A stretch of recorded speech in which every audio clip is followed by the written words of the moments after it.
and what he said about the soul and the spirit of Europe. And I believe there's a screen show coming up. Is that correct? Excellent. Robert Schuman, as every European schoolchild should be taught, but isn't, was the true architect of this abnormal phase of European peace that we have come to take for granted since the end of World War II. Our children are taught who won the war, but not who won the peace. That is a largely untold story. Yet it was Schuman more than anyone else who deserved to receive the Nobel Peace Prize presented in Oslo just a few weeks ago. Let's see if I can make this work. Where do I point it? Okay. Oops, gone too far now. All right. Here we go. You see, it was not for nothing that Schuman was officially acclaimed by the European Assembly, now the European Parliament, as the father of Europe in 1957. He was not the only founding father, but he was the only one to receive this acclamation in recognition of his status as prima inter pares among the statesmen whose names included Konrad Adenaueri and Alcide de Gasperi, Jean Monnet, and Paul Henry Spaak. Today's Europe is the direct outcome of the Schuman Declaration of May the 9th, 1950, described in the media at the time as the Schuman bomb. In many aspects, the EU has followed the methods and the purposes proposed by Schuman in his declaration. In other aspects, the course followed by the EU leaders has deviated significantly from Schumann's vision, chiefly his warnings about the perils of neglecting the spiritual dimension of Europe's fundamental identity. Jacques Delors' warnings of 1992, now more than a decade past their deadline, echoed Schumann's cautionary exhortations of Europe's essential need for a soul. Europe, said Schuman, cannot and must not remain an economic and technical enterprise. It needs a soul. So it is instructive for us to revisit Schumann's writings and speeches to remind ourselves of the vision that motivated the French foreign minister to propose such a radically alternative solution to the post-war problem of Germany, one based on Jesus' command to love God and neighbor, a solution based on forgiveness, reconciliation, and brotherly love, so opposite in spirit from the Treaty of Versailles. Here was a vision of Europe as a community of peoples, sharing a common spiritual and cultural heritage deeply rooted in Christian values. And here is a quote attributed to Robert Schuman, the original source of which I would dearly love to find. I do not doubt that this is from him. It is so echoes everything else he has written and said. And if anybody can help me find the origin of this quote, I'd be greatly gratified. But we are called to bethink of ourselves of the Christian basics of Europe by forming a democratic model of governance, which through reconciliation develops into a community of peoples in freedom, equality, solidarity, and peace, and which is deeply rooted in Christian basic values. Schuman spoke of both the soul and the spirit of Europe, giving the two words different but complementary meanings. For him, the soul of Europe was that which had animated the spiritual and cultural community of those peoples populating the West Peninsula of the Eurasian landmass, which is strangely called a continent, or even the continent. Now we need to go back and ask ourselves, what gave Europe such a distinct identity? You see, we remember that the European peoples actually came from the East. They were polytheists. We speak Indo-European languages. Perhaps the Estonian language doesn't belong to that language, but because of the links of the Estonian language with of course Finnish, and I understand Korean and Turkish. That reminds us too of our Eastern origins. So how did these Eurasians, polytheists, end up having such a distinct identity from their origin? Why are we not just called Western Eurasians? And the answer is the following. It is the story of Jesus and the book telling that story that has been the greatest influence in shaping Europe's identity and values. Schumann's strong conviction was that Europe's only future lay in rebuilding Europe on those same foundations. The emerging identity of a new Europe, he said, cannot and must not remain an economic and technical enterprise. We've said this, it needs a soul. And then he describes what this soul is: the conscience of its historical affinities and of its responsibilities in the present and in the future, and a political will at the service of the same human ideal. Jacques Maritain, Christopher Dawson were two of Schumann's contemporaries, intellectual leaders who helped shape his thinking.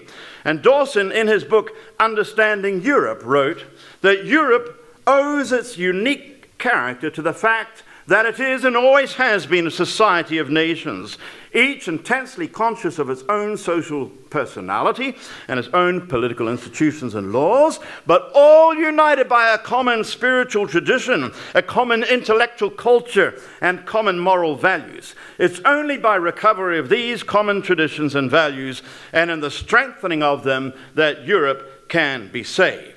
This was also the view of others, such as Adenaueri and de Gasperi.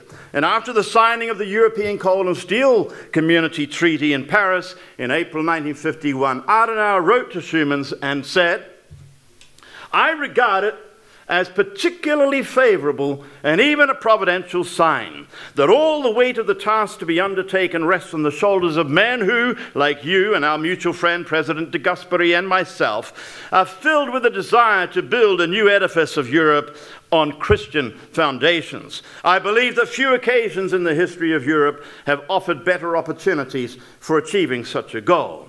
In fact, en route to the signing of this treaty, these three men had joined in a prayer retreat at the historic Maria Laach monastery near Koblenz, a place of personal, spiritual, and intellectual refreshment for both Adenauer and Schumann, and even a refuge for Adenauer when Hitler's men had sought to kill the former mayor of Cologne. For in Schumann's understanding, the roots of true democracy, the principle of equality, the practice of brotherly love, of individual freedom, respect for the rights of the individual, all came from Christ's teachings. Democracy owed its existence to Christianity, he argued, and practical application of these teachings had transformed Europe through the centuries, resulting in liberal democracy. Christian principles had become the features of our civilization, he wrote in the one small book he left behind. It's strange that he was such a bibliophile with a library of 8,500 books. This is all that he actually left with us. But in this he wrote that to which the 17th century rationalists owed their human and citizens' rights, which are essentially Christian. Loving your neighbor as yourself was a democratic principle which, applied to nations, meant being prepared to serve and love neighboring peoples. Democracy, he believed, was essentially evangelical, since love was its mainspring. Democracy will either be Christian or it will not be. An anti-Christian democracy will be a parody, which will sink into tyranny or into anarchy. For Schumann, a future united Europe naturally had to be both Christian and democratic. The European story was deeply rooted in the Christian story, and cut off from those roots, Europe would lose the foundations for equality, human dignity, tolerance, and compassion. The Democrat could not accept the state ignoring or opposing religion, he wrote, for the state could not ignore the extraordinary effectiveness of religious inspiration in the practice of civic duty and in the protection against forces of social disintegration at work everywhere. Schumann's vision for Europe was not limited to Europe itself, as has been hinted today, but embraced a sense of deep responsibility for the rest of the world and extension of the command to love one's neighbor. So if the soul of Europe was the historical reality that had shaped Europe's fundamental identity as a spiritual and community of people and cultural community of peoples, what then was the spirit of Europe? Schumann used this word spirit to refer to the recognition of this fundamental reality and the corresponding attitude, the perspective, the outlook that Europeans ought to have towards Europe as a whole and towards the nations as a part of that whole. He said the European spirit signified being conscious of belonging to a cultural family and to have a willingness to serve that community, the whole community of Europe, in the spirit of total mutuality, without any hidden motives of hegemony for the selfish exploitation of others. And elsewhere he said, such a spirit is needed, which means that we have to be aware of our specifically European common patrimony, and we need to have the will to safeguard it and develop it. Today, such talk of Christian roots sounds anachronistic, politically incorrect, intolerant, arrogant, and even dangerous. It signifies a head in the sand denial that time has marched on, history has moved to a new era, and there is no going back to tired old Christendom. In a relativistic postmodern age, it's politically incorrect to claim priority for any one worldview over another. All are equally valid, we are told. Nothing is absolutely true. No belief can claim it's true. Yet that statement is logically absurd. Most beliefs hold that they are uniquely true. Islam, Christianity, and the belief of those who hold absolutely that no belief is true. The claim that Europe's roots are primarily Christian is ignored today in the light of the presence of many other later competitors. Hence the rejection of the mention of God and the Judaic-Christian tradition in the proposed European Constitution. Yet what was the real source of Europe's basic values? Is that a matter of conjecture or of historical fact? Pope John Paul II, on the other hand, was prepared to admit freely that Europe had multiple cultural roots and said these have come from the spirit of Greece, that of Roman law and virtue, from the contribution of the Latin, the Celtic, Germanic, Slav, Finno-Ugric peoples, and so on, to the Jewish culture and the Islamic world. These different factors found in the Judaic-Christian tradition the power that harmonized and consolidated and promoted them. Of course, we expect a pope to say such things. Yet even arch-atheist Richard Dawkins candidly admitted we cannot understand European history without understanding Christianity in the Bible. Yet roots are not something that we invent or choose. Roots are things we discover by digging deeply. Jürgen Habermas is widely regarded as one of the world's most influential secular philosophers, and in an interview in 1999, Habermas conceded that there was no alternative to Judaic-Christian ethics for grounding freedom, solidarity, emancipation, morality, human rights, and democracy. My time is gone, so I won't read this right through, but he's saying here that basically the values of egalitarian universalism come from the Judaic ethic of justice and the Christian ethic of love. There is no alternative to this. Everything else is just postmodern chatter. And I'm reminded of the proverbial story of the drunk looking for his keys under a lamppost at night.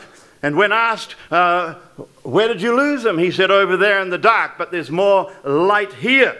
This is a picture of modern Europeans who stubbornly refuse to look for the lost keys to Europe's future anywhere but within the orb of Enlightenment thought. The question remains, which world and life view can give us answers for the pressing questions of our day? Or as the Pope expressed it, which world and life view is adequate for the promotion of the authentic common good? Are the multiple crises facing us in Europe today, economic, political, social, religious, environmental, the result of ignoring Schumann's warnings that the European movement would only be successful if future generations managed to tear themselves away from the temptation of materialism, which corrupted society by cutting it off from its spiritual roots.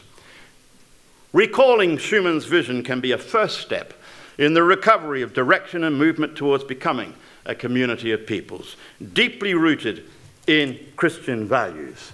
I hope we are not too late. Thank you.